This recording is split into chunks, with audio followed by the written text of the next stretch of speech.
Let's look at some sentences. All oaks are trees. All carrots are vegetables. All squares are rectangles. Are these true sentences? Yeah. Yeah, I think course. so. Of course. Sure. Uh-huh. Sure. Let's see what happens when we turn the sentences around.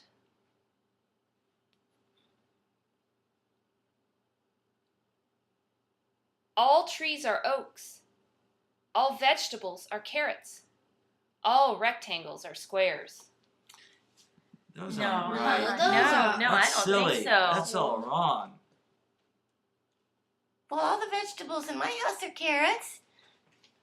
All the carrots in my house are vegetables.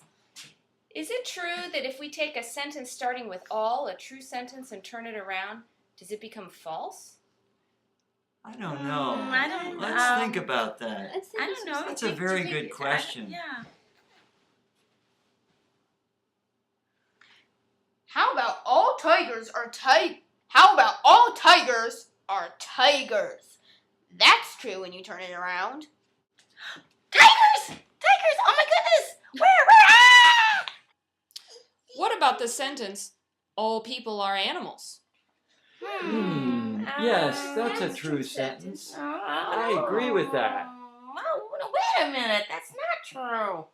Oh, listen. Listen, Jeff Jeff- has a different idea. Let's hear Let's what hear Jeff what thinks. Jeff thinks. People aren't animals. That's obvious. Jeff, what are people? Just tell me, what are people? You can't answer that, can you? Yes, I can. What are you? A person.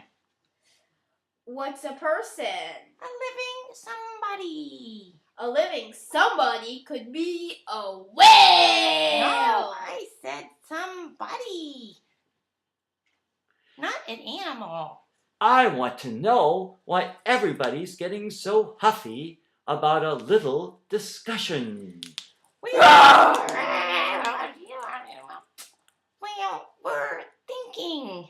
That's what we're here for. Does anyone have an encyclopedia in here so we can look up either animals, mammals, or persons? We're all human. So if this guy from Mars saw us and he would say, hey, look, there's some human beings. He wouldn't say, hey, look, there's some animals down there. Martians would say, hey, look at those weird-looking creatures, or something like that. They wouldn't know what we are. They don't know anything about us. Listen, there are all kinds of life. Okay? Then you branch off from there. You have animals, plants, and whatever the other stuff is. You know, molecules and things like that. Now, you go to the animals and you branch off. Mammals, amphibians, reptiles, and whatever there is. Then you branch off and have all these special humans. Is that right so far, Jeff? Just go on. Well, I just want to know if you agree so far. Just go on. Go on. I'm not going to change my mind. That's all. I'm not an animal. I'm a person. And I'm going to stay that way. You're a type of animal. People are a type of animal, like a bird is. A bird's different than an elephant, and we're different than a bird, but we're still animals. Someone might be real close to their pet and consider it part of the family, but it's still an animal, so I think a person can be an animal too. If we want to, we could argue for hours. For days. Does anybody have an encyclopedia? For weeks. Forever. For years. For years.